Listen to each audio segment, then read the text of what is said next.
Now see, I'm recording this class.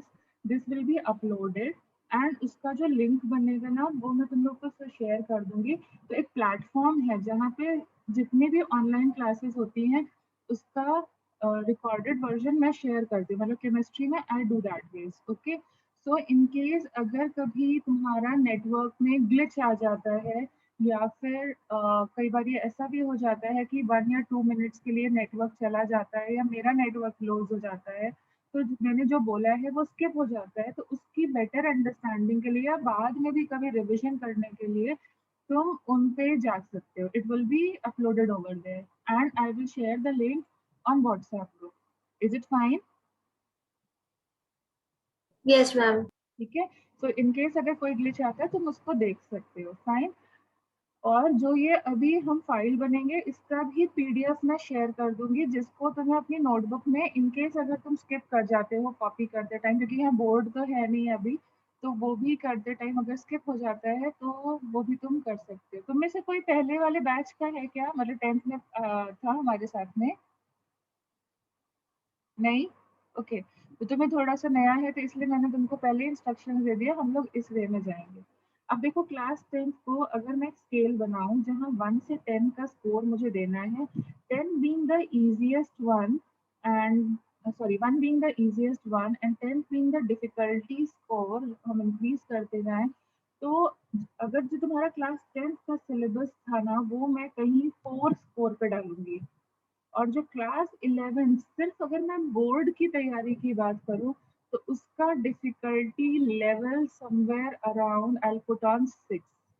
सिर्फ boards की तैयारी की बात रखें, ठीक है? मतलब डिफिकल्टी लेवल हमारा बढ़ चुका है, हमें मोर डेडिकेटेड आवर्स ऑफ स्टडी देना पड़ेगा।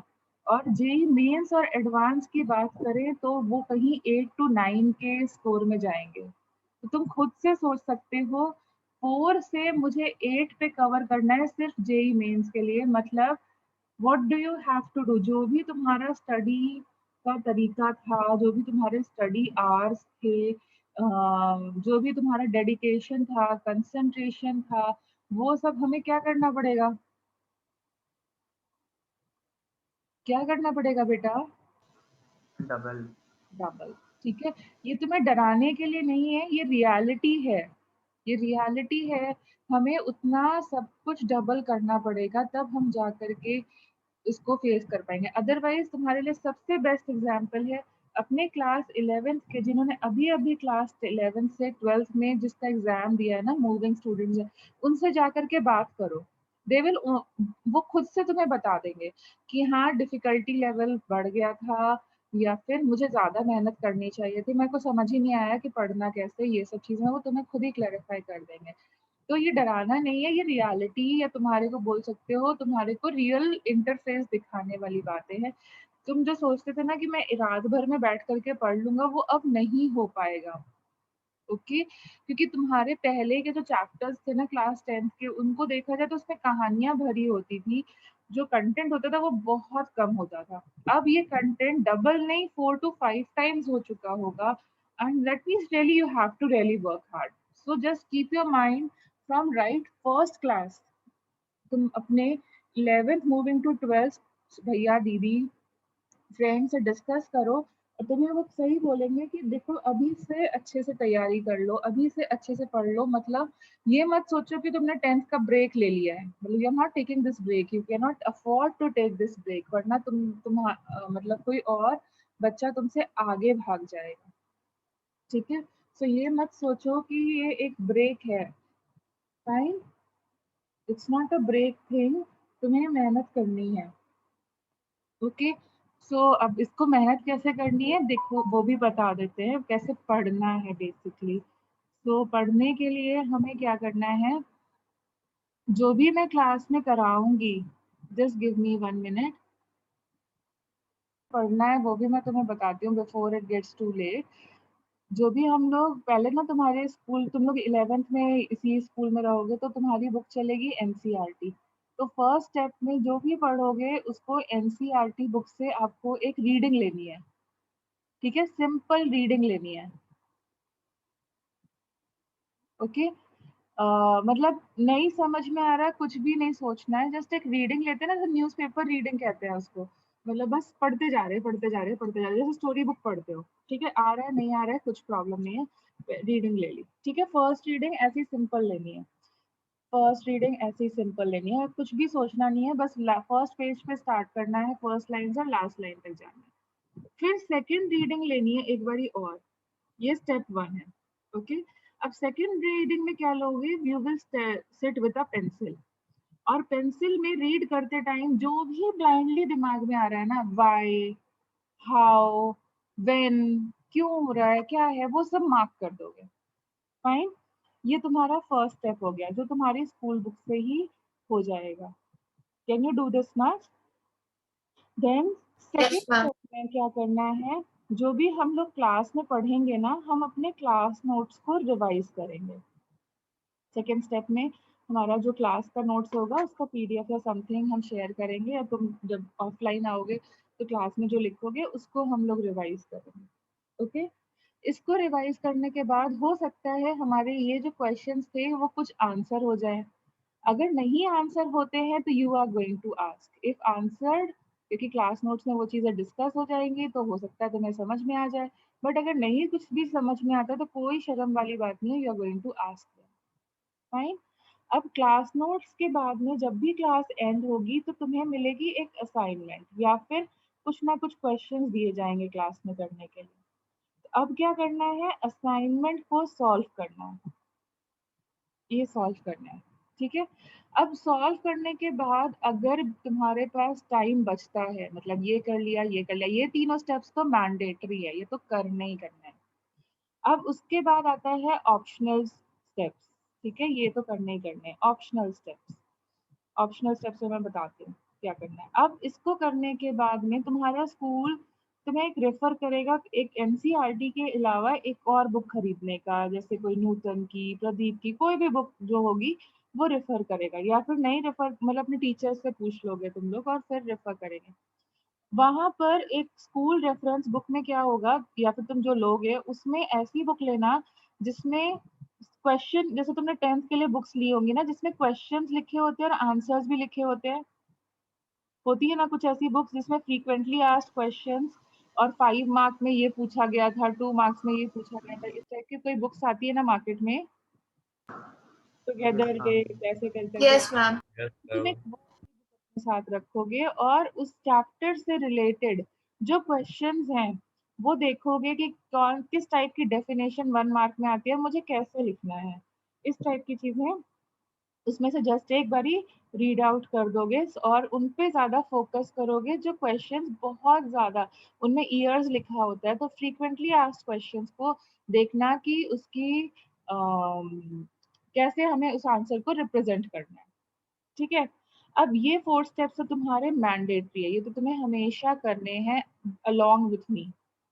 ऑप्शनल में अगर तुमसे ये सब कुछ हो जाता है और फिर भी तुम्हारे पास टाइम बचता है तो तुम मुझे बताओगे, या फिर मैं खुद भी अपनी एक रेफरेंस बुक या कुछ मैं रिकमेंड करूंगी तो उससे सॉल्व करोगे क्वेश्चन अगर टाइम बचेगा तो। अदरवाइज ये स्टार पे ही तुम्हारा फुल स्टॉप लग जाएगा।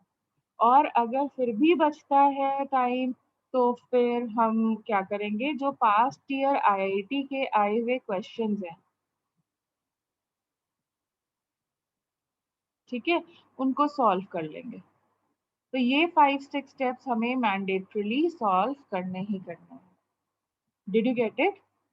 ऐसे पढ़ना ही पढ़ना है, और ये Yes, चीज मैं ma'am. बार बार रिपीट करती रहूंगी ताकि तुम उसको याद रखो। ओके, सो हम लोग भी बिल्कुल बेसिक से ही स्टार्ट करते हैं। तो सबसे पहले बेसिक में आता है तुम्हारा laws of chemical combination. Do you know these laws? Yes, ma'am. So come on, let us revise together. Laws of chemical combinations. ठीक है? So chemistry में कुछ laws use होते हैं. You know chemistry deals with the chemical process. ये सब तुम्हें पता ही है. And chemical process को हम कैसे represent करते हैं? I'm in the form of a chemical equation. Yes.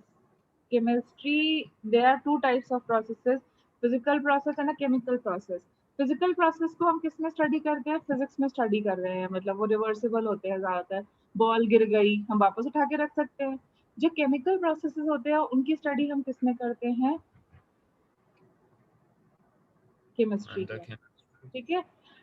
And they are they are generally irreversible. अब ये जो केमिकल प्रोसेसेस होते हैं इनको हमें क्या करना होता है, हम इनको रिप्रेजेंट कैसे करते हैं? We represent it by a chemical reaction, जिसको हम बोलते हैं केमिकल रिएक्शन। जिसका सिंबॉलिक रिप्रेजेंटेशन होता है उसको हम लोग बोलते हैं केमिकल रिएक्शन, ठीक है। अब जो पहले वाली चीज होती है जिसको हम कन्वर्ट करते हैं उसको क्या बोलते हैं? रिएक्टेंट। मतलब लेफ्ट साइड जो हम लिखते हैं उसको हम बोलते हैं रिएक्टेंट, और राइट साइड जो लिखते हैं उसको हम बोलते हैं प्रोडक्ट। अब इस केमिकल रिएक्शन को करते टाइम अगर कुछ स्पेशल कंडीशंस चाहिए होती है जैसे कि कैटलिस्ट वगैरह, तो हम उसको एरो के ऊपर डिफाइन कर देते हैं। ये तुम्हारा फर्स्ट चैप्टर है क्लास 10th का, ये तुम लोगों ने किया ही है, तो इसमें मुझे बहुत ज्यादा डिटेल में जाने की तो जरूरत नहीं है। No, ma'am. फाइन, तो हम लोग लॉ से ही स्टार्ट करते हैं। तो सबसे पहले लॉ पे आते हैं। ये बहुत इजी लॉ है, बेसिक लॉ है, तुम्हें पता ही होगा। That is called as Law law, of conservation of mass. Yes, law of conservation of mass, law of conservation of mass, ठीक है। तो इस लॉ में क्या है हम लोग वो देखते हैं। तो इसमें क्या बोलते हैं कि मास can neither be created nor destroyed. Fine, हम उसको क्रिएट नहीं कर सकते। इसको किसने दिया था? It was given by लावोशियर।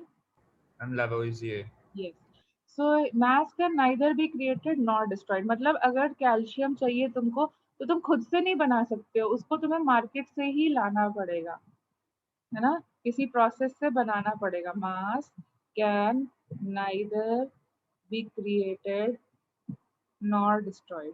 मतलब अगर हम लोग खुद ही अपने आप चीजें क्रिएट करने लगे तो शायद फॉसिल फ्यूल की प्रॉब्लम ही नहीं होगी। जब हमें जरूरत पड़ेगी हम घर पे मैन्युफैक्चर करेंगे और बस हो जाएगी। हम लोग वो बोला जाता है ना फॉसिल फ्यूल को, use it wisely because it will get finished, बोला जाता है ना। उसका रीजन क्या है? क्योंकि हमें पता है हमारे रिसोर्सेज थोड़े थोड़े देरों में खत्म हो जाएंगे, हम उनको रिक्रिएट नहीं कर सकते हैं। तो इसलिए मास can neither be created nor destroyed. अब इसमें ये तो लैंग्वेज की चीजें हो गई, ठीक है। बोर्ड का एग्जाम तुमसे यही पूछेगा what is law of conservation of mass. But जो कॉम्पिटिटिव एग्जाम्स हैं वो क्या पूछते हैं? Competitive exam only deals with the application part. वो थ्योरी पार्ट से नहीं डील करता है, वो एप्लीकेशन पार्ट से ज्यादा डील करता है। तो एप्लीकेशन में क्या आ गया? इससे रिलेटेड न्यूमेरिकल। न्यूमेरिकल में भी बहुत मेहनत नहीं करनी होगी। मास can neither be created nor destroyed, मतलब मास क्या है? कंजर्व्ड है। Mass is conserved. Mass is conserved का मतलब क्या हो गया?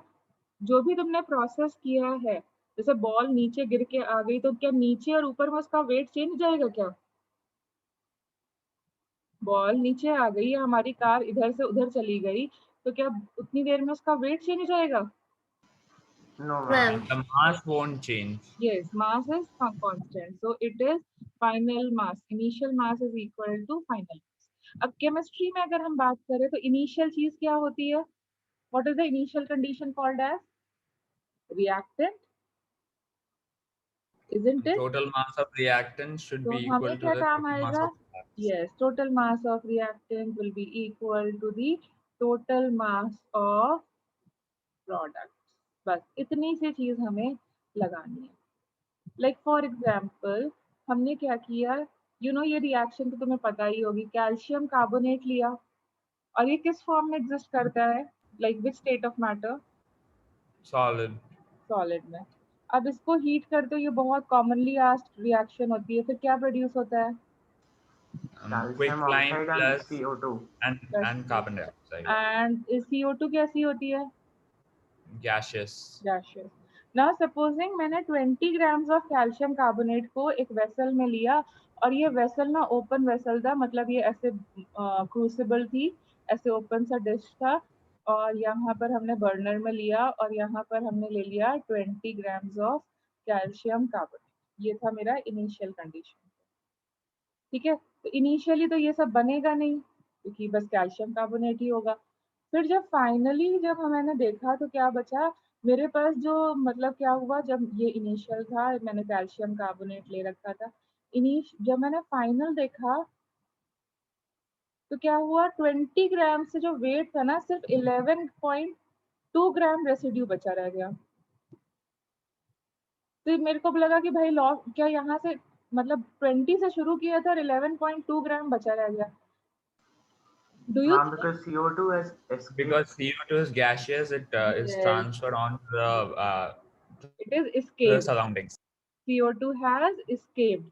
तो ऐसा नहीं कह सकते कि लॉ ऑफ कंजर्वेशन ऑफ मास ने काम नहीं किया, वो काम कर रहा है, बट क्योंकि आपने अपना वेसल खुला रखा था तो वो escape कर गया। ठीक है, तो कितना CO2 escape करके गया बोलो? 8.8. 3.8. Yes. So how much is just has escaped? 8.8 gram. But अगर यही काम आप एक क्लोज्ड वेसल के अंदर करते, इसके अंदर करते, इसके अंदर 20 ग्राम्स ऑफ ये रखते, तो CO2 को escape होने का मौका नहीं मिलता, तो जो मास रहता इनिशियल अगर 20 ग्राम्स रहता तो फाइनली भी क्या रहता? 20। मतलब 20 पानी को, grams. स्टीम को अगर तुम किसी बर्तन के अंदर बंद कर दो और उसको एस्केप करने का चांस ना दो, तो फिर क्या रहेगा? Total mass will remain conserve. तो मास एक्चुअली कंजर्व रहता है, बट अगर तुमने उसको ठीक से पकड़ा नहीं, उसको एस्केप करने दिया, तो बस वो यहाँ से वहां चला जाएगा, but exactly the mass will remain conserve. Did you follow this much? Yes, ma'am. Yes, ma'am. इसमें तो मुझे नहीं लगता कोई बहुत ज्यादा डिफिकल्ट वाली चीज थी।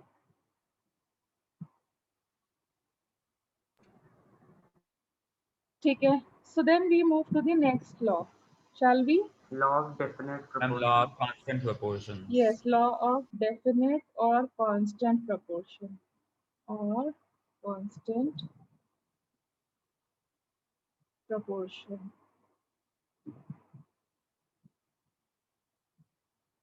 Okay, it was given by Proust. Now, what does this law say? A chemical compound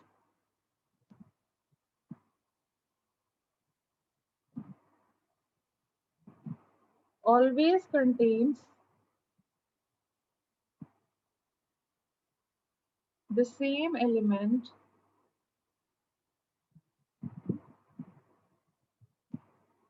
combined together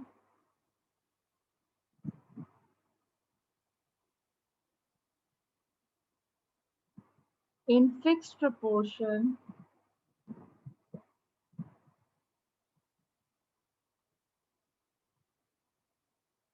by mass।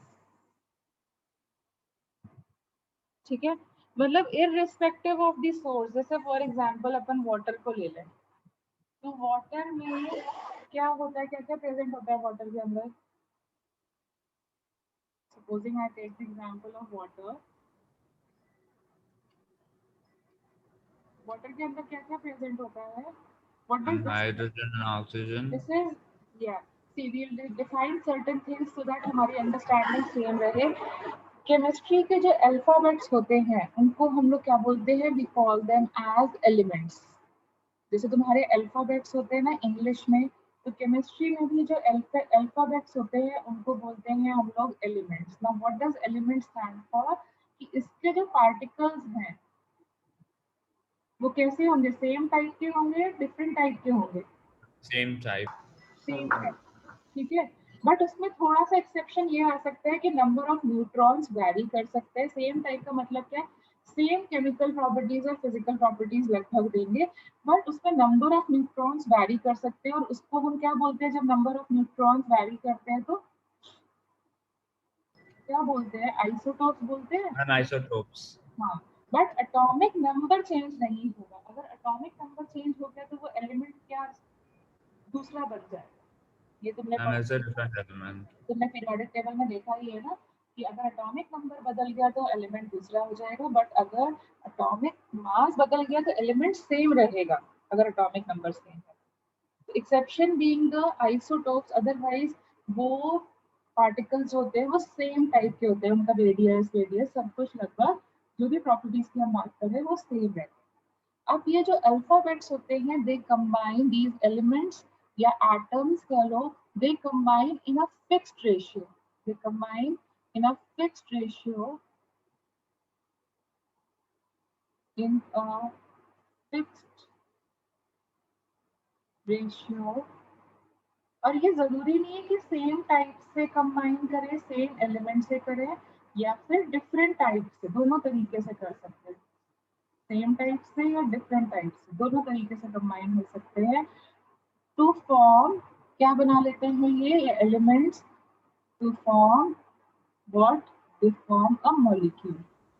तो जो Molecule. अल्फाबेट्स होते हैं वो कंबाइन करके क्या बनाते हैं, वर्ड बनाते हैं ना इंग्लिश में। और जो वर्ड की जो स्पेलिंग होती है वो कांस्टेंट रहती है कि चेंज होती है? मतलब तुमने WORD लिखा और कोई बच्चा आकर के WURD लिखेगा, स्पेलिंग सेम रहती है या वेरिएबल होती है?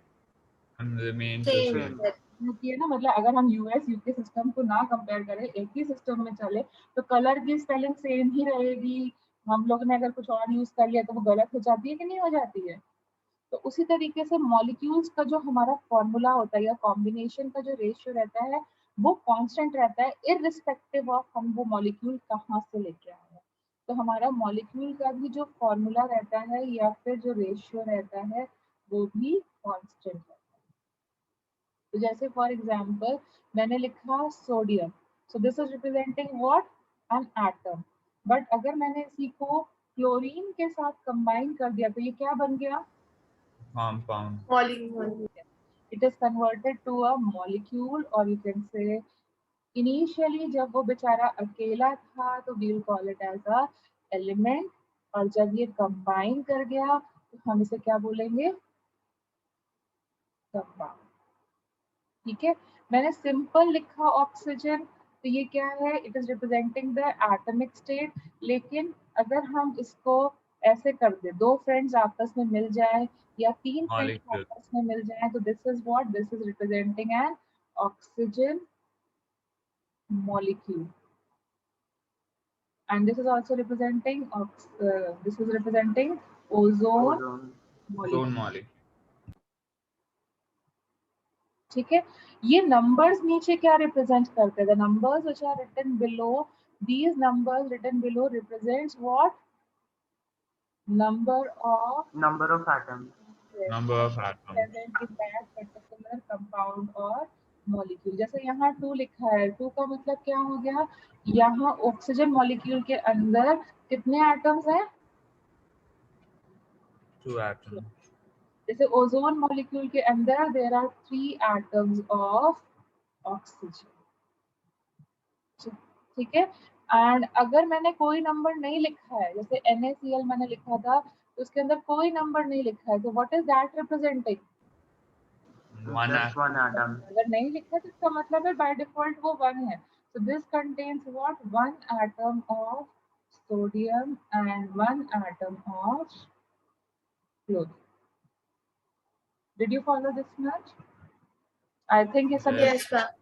बट अगर हम कोई नंबर एक मॉलिक्यूल लिखें और एक कोई नंबर जो है मॉलिक्यूल के आगे लगा दें, यहाँ पर एक नंबर लगा दें, सो दिस नंबर जो लिखा होता है it represents what, it represents the number of molecules you are talking about. This number written before, which is prefixed before the molecule in the symbolic form, this represents the number of molecule। नीचे लिखा हुआ क्या होता है? Number of atoms। आगे लिखा हुआ क्या होता है? Number of molecule। For example, I say 2O2, this is representing what? Two molecules and two Yes. atoms of oxygen. 2 molecules of oxygen। Oxygen. ठीक है, और एक ऑक्सीजन मॉलिक्यूल के अंदर कितने एटम्स हैं? 2. Two. ठीक है, मैं थोड़ा सा कंफ्यूजन को अवॉइड करने के लिए इसको ओजोन बना देती हूँ। So this is representing what? 2 molecules of whom? Of ozone. Yes, and 1 ozone molecule के अंदर कितने एटम्स होते हैं? ये नंबर 3. रिप्रेजेंट करता है एटम, नीचे वाला नंबर रिप्रेजेंट करता है atom. So this is 3 atoms of what?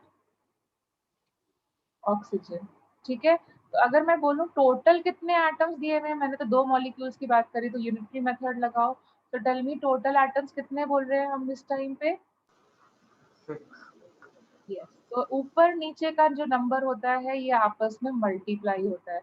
So 2 into 3, that is 6 atoms की हम बात कर रहे हैं. तो up and down it multiplies to find the total number of atoms. And similarly हम लोग कई बारी ब्रैकेट भी यूज करते हैं. जैसे for example I am using something like I'm using a formula like, let me come to the next page, थोड़ा बड़ा होने वाला है. So supposing I am talking about CA3PO4 whole twice. What is the name of this compound? Calcium Calcium phosphate. phosphate. Calcium phosphate. Calcium phosphate. I'm trying to go from very basic so that in case अगर किसी को भी हल्का फुल्का doubt है तो वो हो जाए. And it contains what? Calcium के सामने के नीचे क्या लिखा हुआ है? 3. तो उसके अंदर कितने एटम्स हैं कैल्शियम के? 3. 3. फास्फोरस के देखो यहाँ अंदर 1 बाहर 2, तो कितना हो गया? 2 atoms. और अंदर 4 बाहर 2, तो अंदर बाहर का भी मल्टीप्लाई होता है. ब्रैकेट के अंदर बाहर भी मल्टीप्लाई, अप एंड डाउन भी multiply. So now this is how many atoms of oxygen? 8. Yes.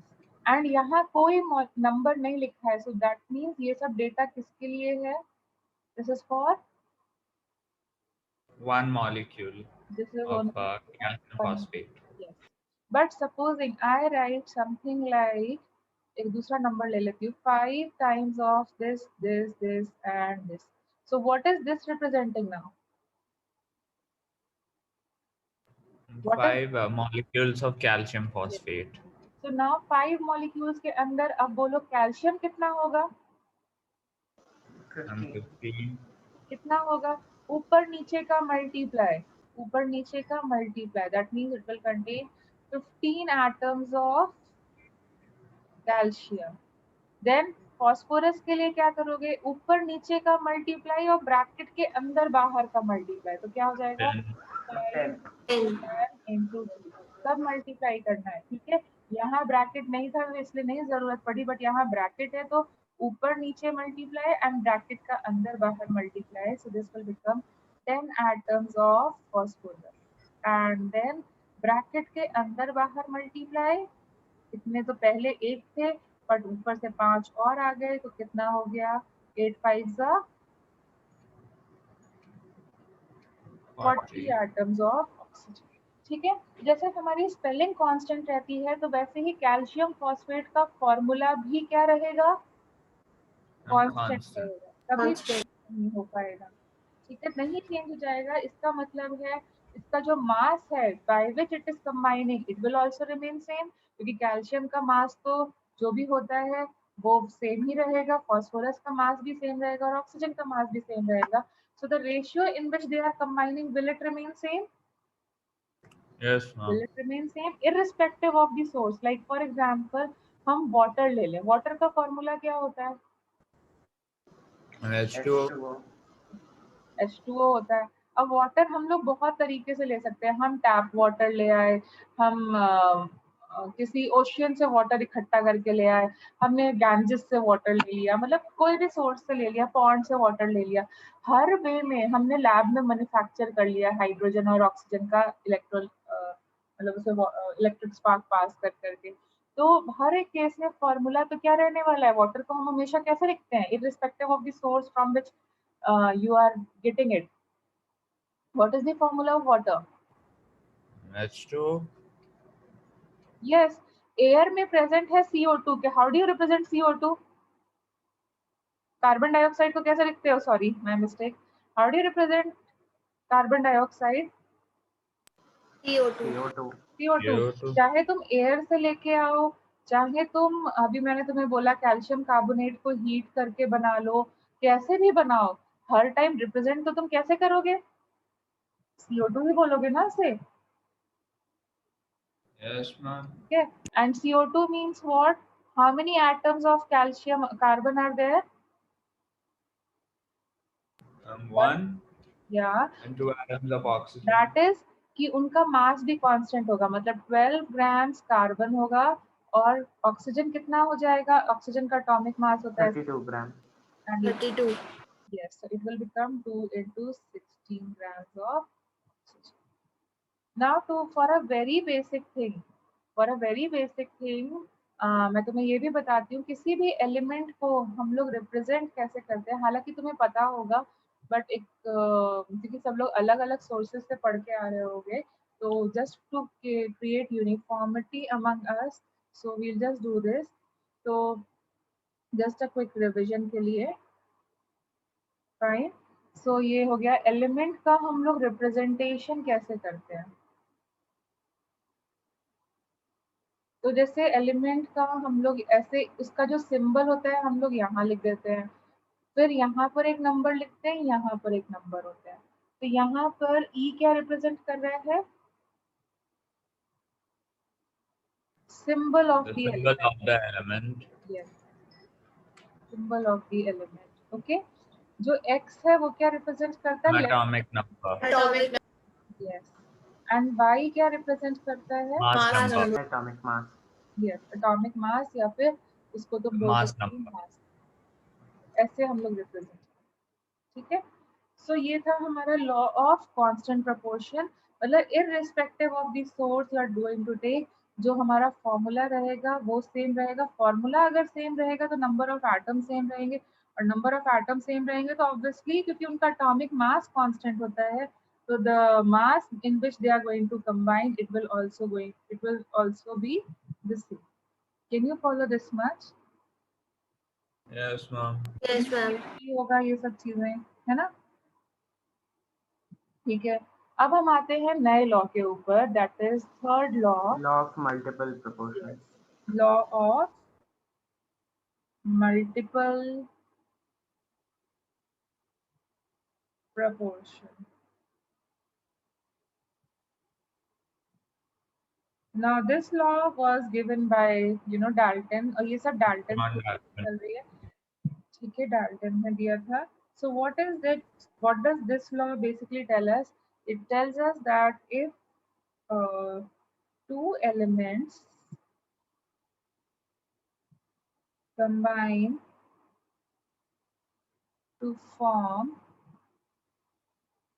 more than one compound,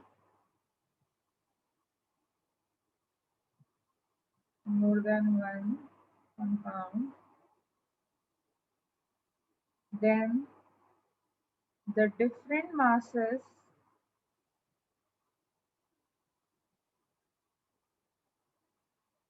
of one element which combines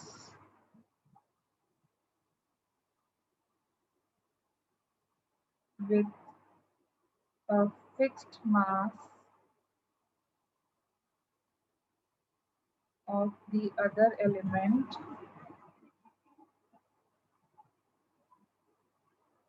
bears a simple ratio. You know what is a simple ratio?